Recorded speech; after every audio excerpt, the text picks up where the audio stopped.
नरं चैव नरोत्तमं देवीं सरस्वतीं व्यासं ततो जयमुदीरयेत्। श्री लाडली लाल की जय, भक्तवत्सल भगवान की जय, परम पूज्य बाबूजी बाबा की जय, देवर्षि नारद जी महाराज की जय। जय जय श्री राधे, जय जय श्री राधे, जय जय श्री राधे श्याम।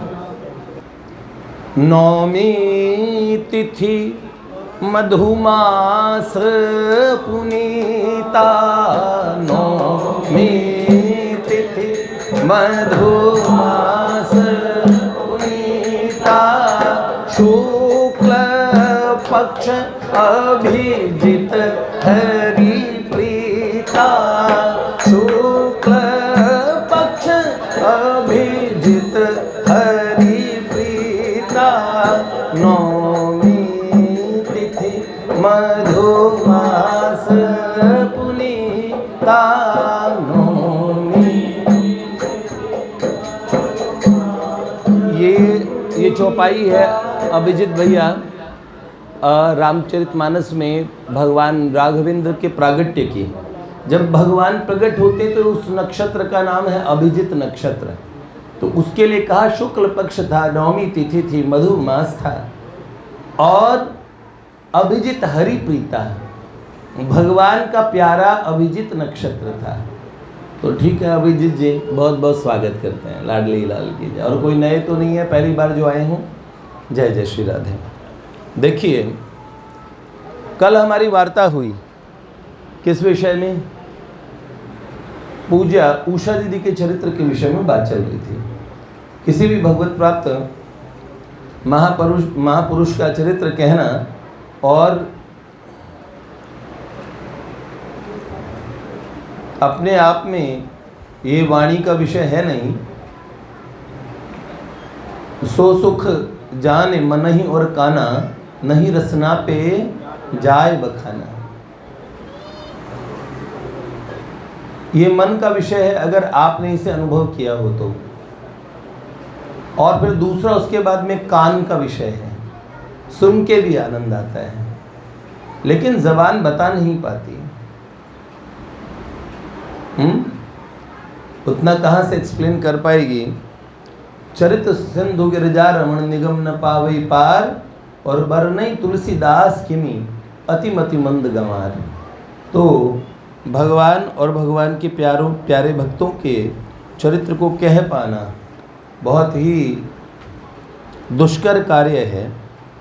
तदपि अपनी रचना को पवित्र करने का उपक्रम है। आप लोग सुनिए, बहुत अच्छा लगेगा। पहले हमने इसका प्रारंभ जो किया तो पूर्व वाक में हमने जो इन्होंने लिखा है विजय भैया ने, वो हम उस विषय में वार्ता कर रहे थे। कल का विषय क्या था कि ज्योतिर्मय रस विलय हमें नित्य पुकार रहा है। एक अज्ञात शक्ति हमें अपनी तरफ खींचती है, सदा से खींचती रहती है। हमने कई उदाहरण बताए। मनुष्य जन्म में जिनकी प्रज्ञा उत्तरोत्तर बढ़ती चली जाती है, कोई नहीं, ये कई जन्मों का भी खेल होता है। भगवान कहते हैं बहुनाम जन्मनाम अंते, जन्मनाम अंते, कई जन्मों के अंत में ज्ञानवान माम प्रपद्यते, ज्ञानवान मुझे प्राप्त करते हैं, मेरी शरण में आ पाते हैं। तो ये you must have read theory of evolution, Darwin की थ्योरी थी ये, और अधिकतर देशों में रिजेक्ट कर दी गई है। सुना ना आपने? सब किसकी संतान है? अमीबा की। किसकी? अरे हम तो अमीबा की नहीं है भैया, हाँ हम तो भगवान महेश्वर जगत के पिता है। माता च पार्वती देवी, पिता देवो महेश्वर, जगत मात पितु शंभु भवानी। हम तो भगवान सबके अहम सर्वस्य प्रभु, भगवान कहते हैं मैं हूँ सबका, अहम बीज प्रदव पिता। तो हम भगवान के संतान हैं, भगवान के अंश हैं। फिर उसने कहा तुम फिर अमीबा सबके मूल में है, सबका बाबा कौन? अमीबा। तो अमीबा की नहीं है भैया, हाँ अमीबा सबसे पहला एक कोशिकीय जीव बना उसके बाद में पढ़ाते पढ़ाते डार्विन ये आ गए कि बंदर जब गुलाटियाँ खाने लगा तो फिर उसके बाद बंदर की औलाद है इंसान। वो अपने खानदान का परिचय देते थे तुम लोग खामखा डार्विन को सीरियसली ले गए।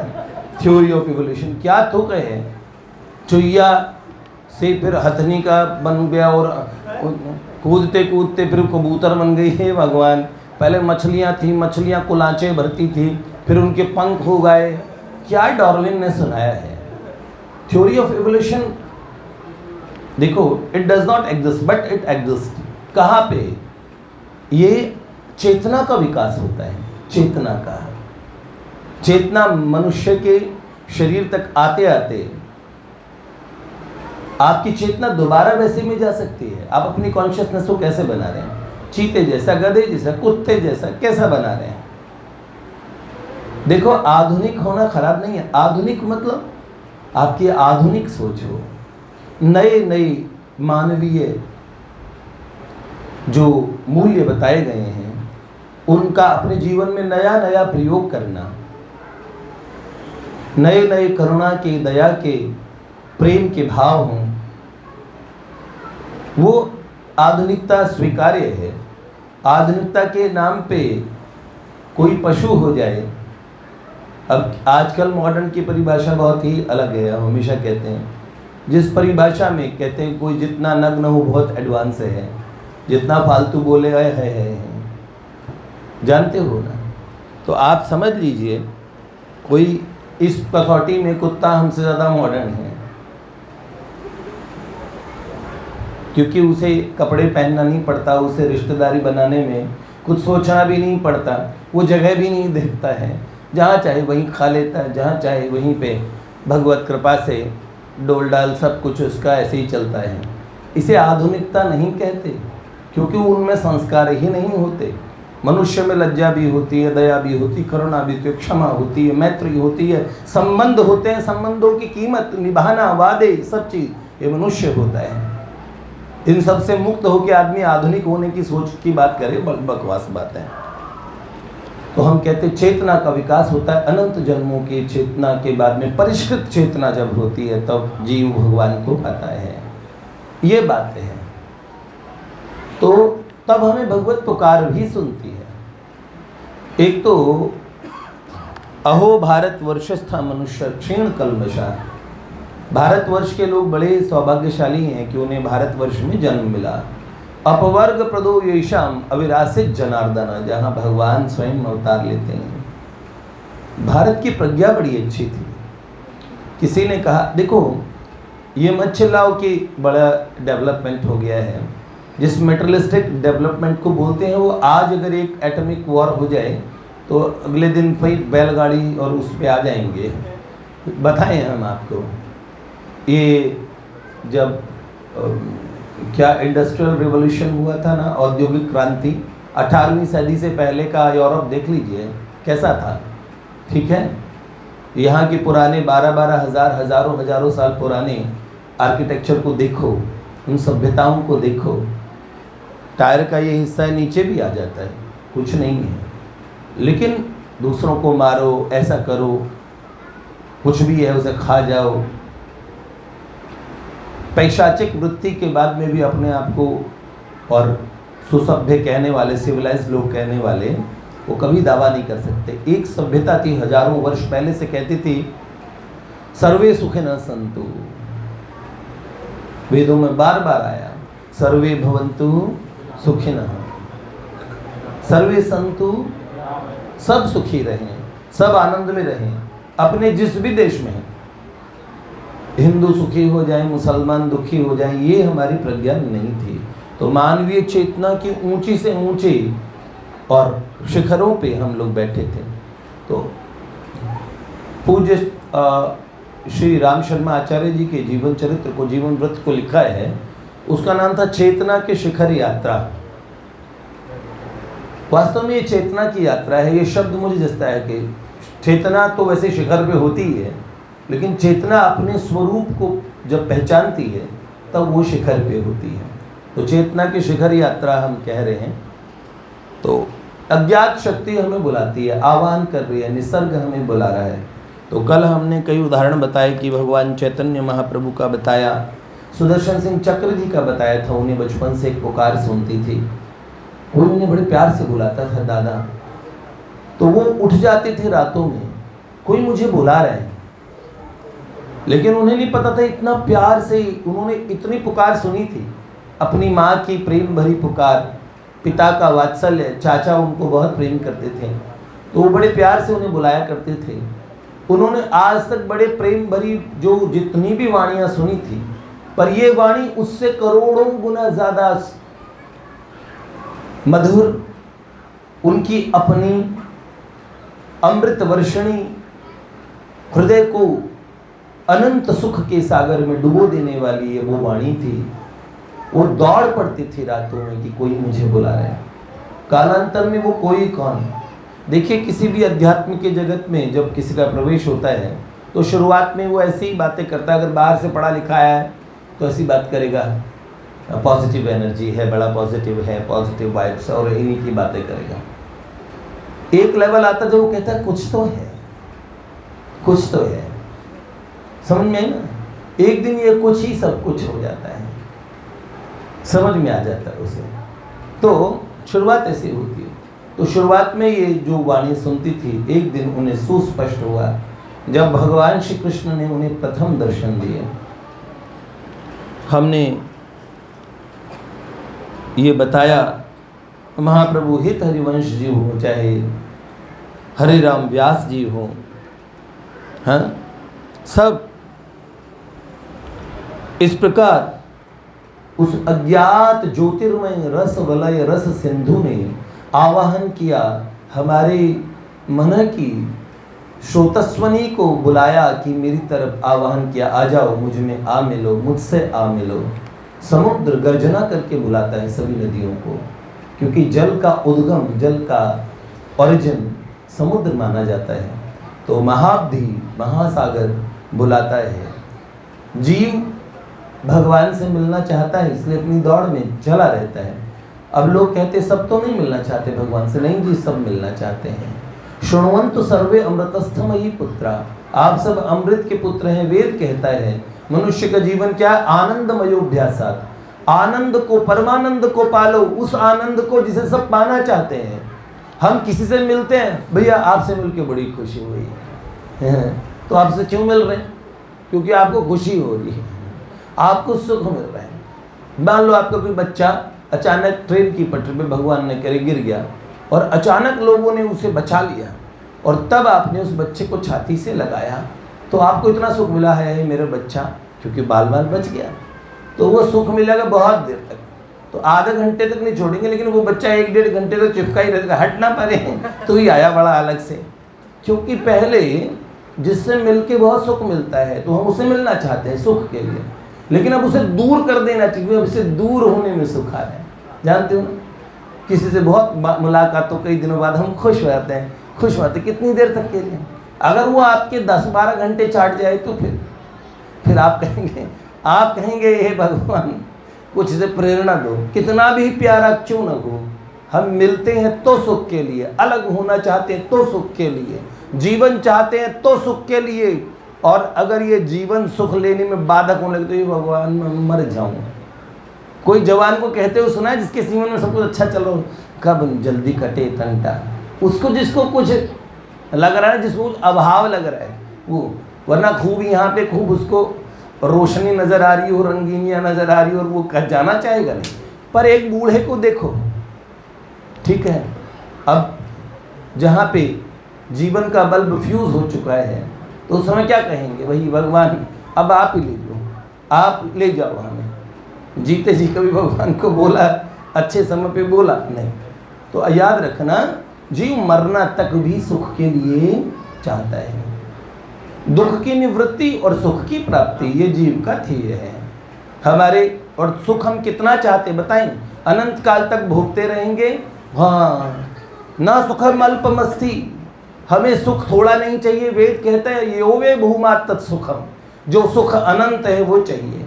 तो उस सुख का सागर आपका आवाहन कर रहा है, आप उसी के बिंदु हैं, आप उसी सिंधु के एक बिंदु है।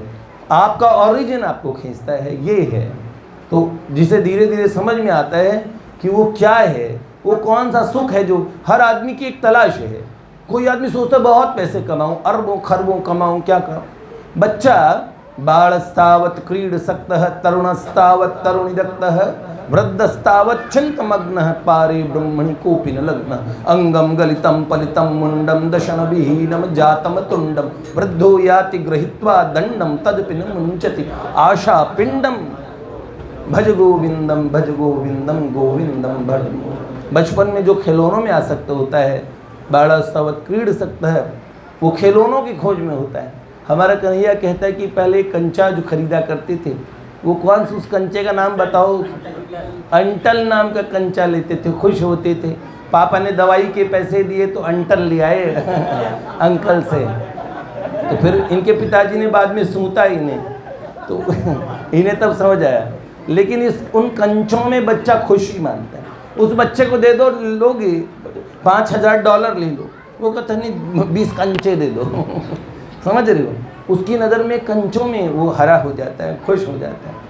अब ये बात, अब तुम्हें मैं कह दूँ विदुर प्रभु थोड़े कंचे ही ले लो विदुर प्रभु कहने समझदार हो गए, समझते हो। तो बालस्तावत् क्रीडसक्तः तरुणस्तावत् तरुणी रखता है, तरुण हो गए अच्छा सा ब्याह हो जाए, तरुणी रखता है। और वृद्धस्तावत् चिंतमग्नः, और बुढ़ापा क्या है, भगवान मेरे नाती की खैर बनी रहे, बेटे ठीक रहे, मेरी आंखों के सामने यूँ भरे पूरे सब बने रहें, चिंता में रहता है। पारे ब्रह्मणि कोऽपि न लग्नः अंगम गलितम पलितम मुंडम दशन विहीनम जातम तुंडम। अंग गलित हो जाता है, पोपला मुंह हो जाता है, बाल उड़ जाते, टकले हो जाते, सब चीज़ चली जाती है, बोल नहीं पाते, ऐसी स्थिति भी होती है। तब भी हम खोज क्या रहे हैं, एक तलाश है, सबकी तलाश है। वो तलाश का ही नाम भगवान है, जिस सुख को हम तलाश रहे हैं। इसलिए हर व्यक्ति, चाहे वो नशेड़ी क्यों ना हो, चाहे गलत काम क्यों ना कर रहा हो, असल में वो परम सुख को पाना चाहता है। उस परम सुख को पता नहीं है, उसी का नाम भगवान है। भगवान और भगवान का स्वरूप, और भगवान की स्वरूप शक्ति क्या है, आनंद। भगवान मिलेंगे तो क्या हो जाएगा जी, ऐसे सोचते हैं ना लोग। आप सदा के लिए आनंदित हो जाओगे। वो कैसे होता है बता देंगे, आप धीरे धीरे सब समझ जाएंगे, सारे प्रश्न एक साथ ही नहीं। तो हमने ये कहा, कल तक बताया किस तरीके से वृंदावन की उसी रस परंपरा, जहाँ से रस की उपलब्धि होती है, कई उस रस की प्राप्ति के लिए कई महापुरुष चले। थोड़ी सी हल्की सी आवाज़ बढ़ा होता है। कई महापुरुष चले, और आप जानते हैं महाजनो येन गता स पंथा, ये महाभारत के, और महाभारत का उद्घोष है, महाभारत का ये वाक्य है। आपको रास्ता नहीं पता है, एक जगह कहा वेदा विभिन्ना स्मृतयो विभिन्ना नासो मुनिर्यस्य मतम न भिन्नम धर्मस्य तत्त्वं निहितं गुहायां महाजनो येन गता स पंथः। महाजन, महापुरुष जहाँ गए हैं, जिस रास्ते से गए हैं, वो रास्ता बन जाता है। महाजनो येन गता स पंथः।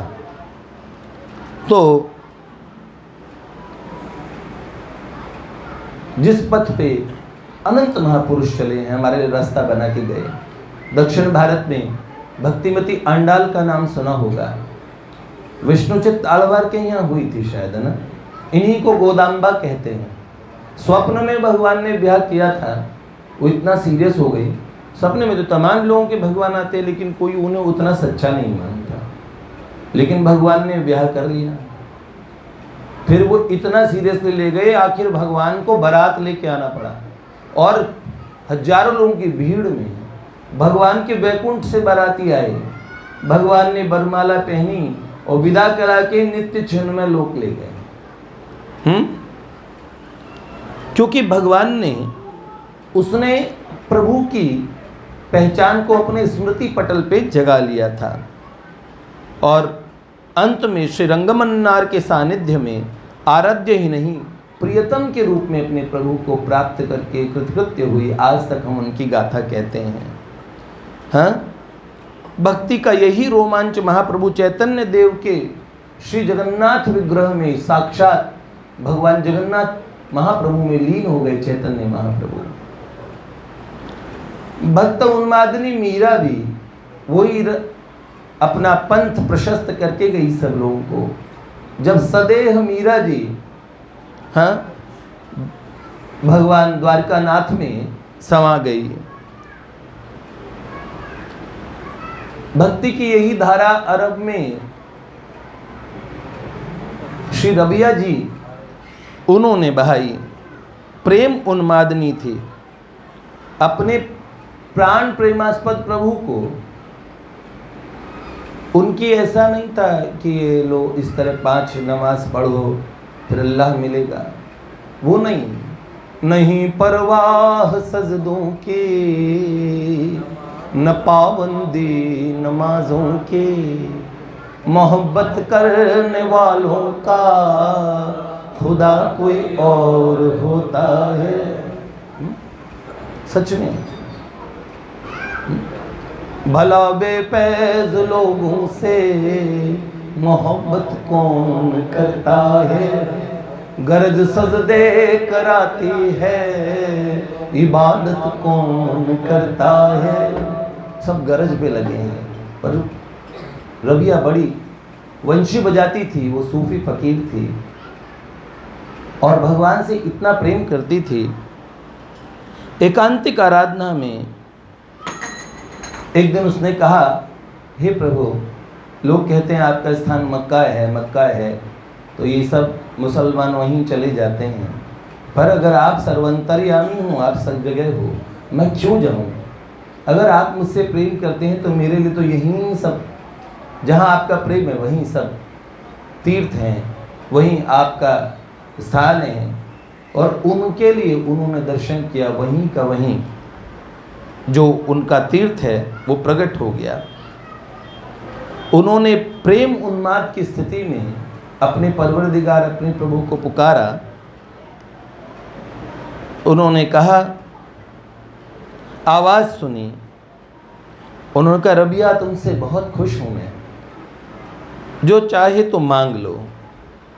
तो उन्होंने कहा, प्रभु आप ऐसा करें, मेरे एक हाथ में पानी, मेरे एक हाथ में आग दे दें। बोले क्यों? बोले ताकि आपके इबादत करने वालों का रास्ता साफ कर दो। जो जहन्नुम दोजख की आग में जलेंगे, इस खौफ से आपकी इबादत करता है, क्या वो प्रेमी है? वो भी बड़ा स्वार्थी है।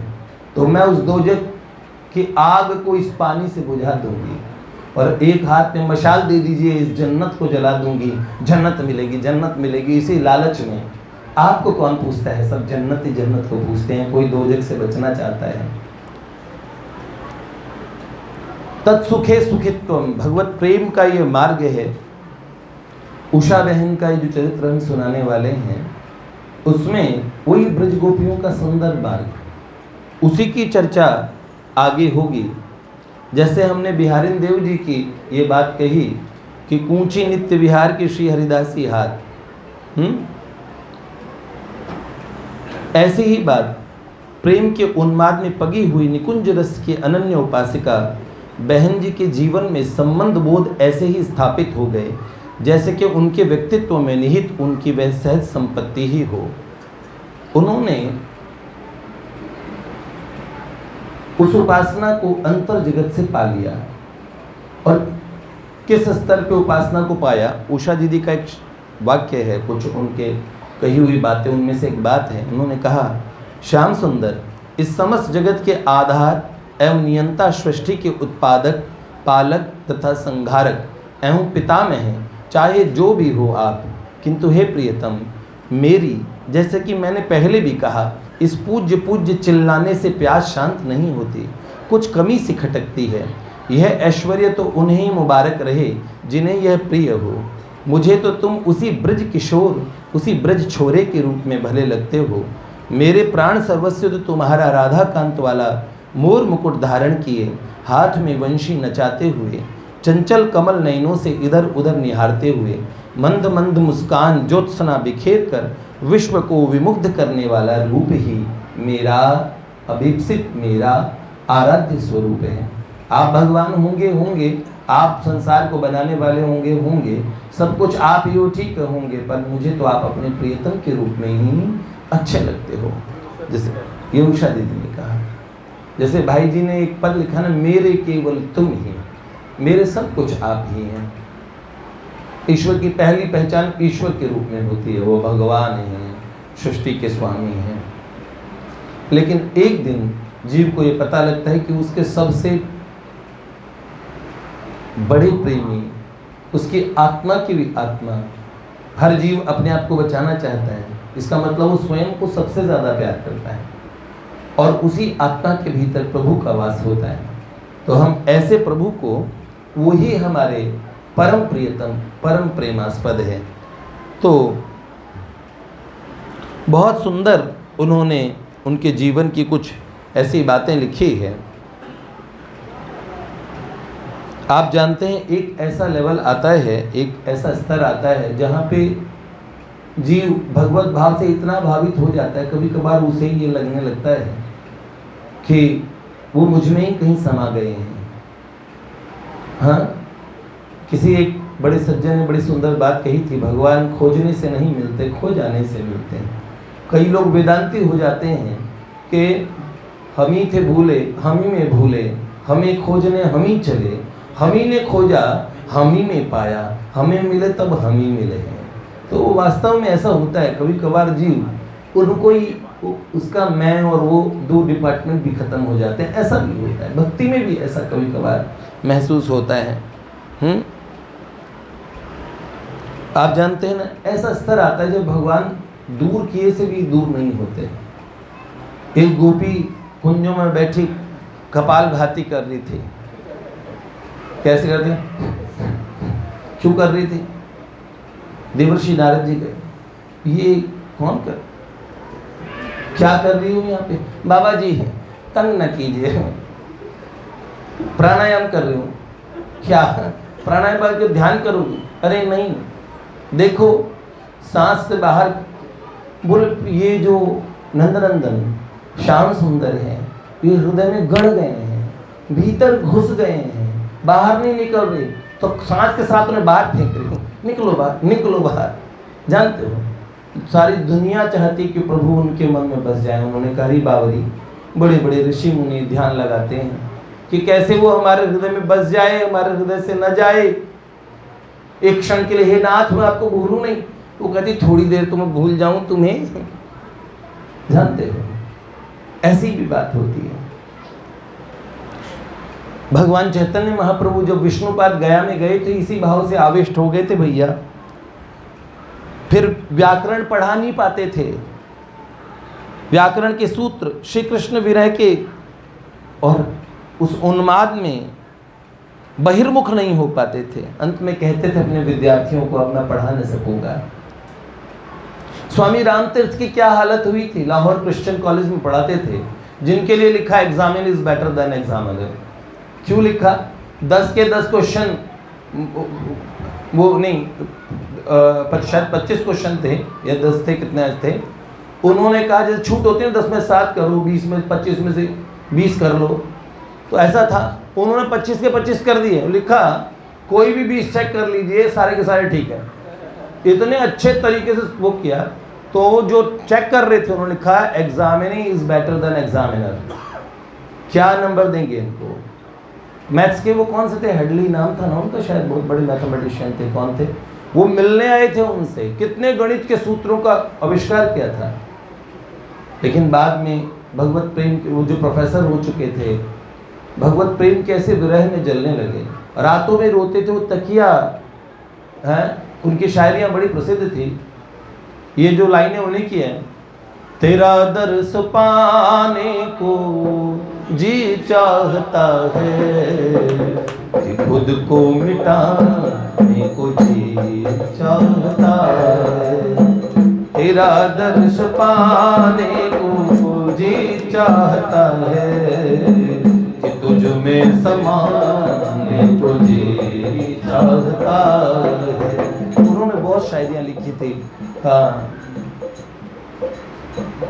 यही स्वामी राम तीर्थ जी रावी के तट पे बैठा करते थे पंजाब में और जमुना जी का चिंतन करते थे कि जमुना यहाँ प्रकट हो गई है।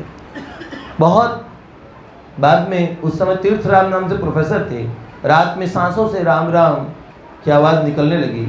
वो सरदार जी थे, मैं नाम भूल रहा हूँ उनका, उन्होंने कहते हैं वो अपने दोस्त को उठाया, अरे तुम्हारी सांस सांस से राम राम निकलता है।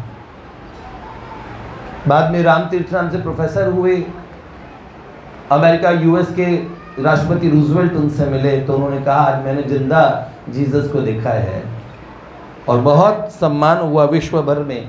लेकिन अंत में भी श्री राम गंगा में एक दिन बैठे, उन प्रभु से कहा प्रभु मैं अब आपके विरह में रह नहीं सकता, और वहीं प्राण शून्य होके उनका शरीर पड़ गया। ऐसा बार बार पूछते थे, हे कृष्ण तू सब जानता है, फिर मुझसे पूछ रहे हैं। उनके स्टूडेंट्स की जब वो पढ़ा नहीं पा रहे थे तो भगवान उनके क्वेश्चन सॉल्व करके देते थे। स्टूडेंट्स को जो पूछने आते थे तो उनकी प्रॉब्लम उनके सॉल्व कर करके ठाकुर जी देते थे। आप जानते हो ये बहुत जगह इन्होंने काम किया, जब भक्तों ने डाला फंदा बन के आए नाई नंदा है। तो ऐसे रोनाल्ड निक्सन की भी यही बात है, कृष्ण प्रेम भिखारी बन गए। उन्होंने भी मदन मोहन मालवीय जी से कहा कि मैं पढ़ा नहीं पाऊंगा। पहले तो फाइटर पायलट थे, बाद में भगवत प्रेम में ऐसे भीग चुके थे। जब भारतवर्ष आए तो उन्होंने कहा मैं पढ़ा नहीं सकूंगा। हाँ, विद्यार्थियों स्टूडेंट्स के साथ में अन्याय होता है। उषा दीदी भी ठीक उसी समय 60 के दशक में टीचर हुआ करती थी, तो बहुत विद्यार्थियों को भगवान की तरफ प्रेरित करती थी। लेकिन बाद में उनको लगा कि अब वो रह नहीं पाएगी अम्बाला में, और उन्हें वृंदावन बहुत खींचने लगा। एक दिन इतना खींच के ले गया कि वो सदा के लिए, हाँ क्या हुआ, ब्रज छोड़ के वृंदावन आ पहुँचे। अब हम उनके चरित्र को प्रारंभ से नहीं बताएंगे, प्रारंभ से पहले ये पूर्ववाक है, इसकी कुछ वार्ताएं कहते चलेंगे। मुझे लगता है कि प्रारंभिक वार्ता भी कहनी चाहिए। श्री लाडली लाल की जय, जय जय श्री राधे।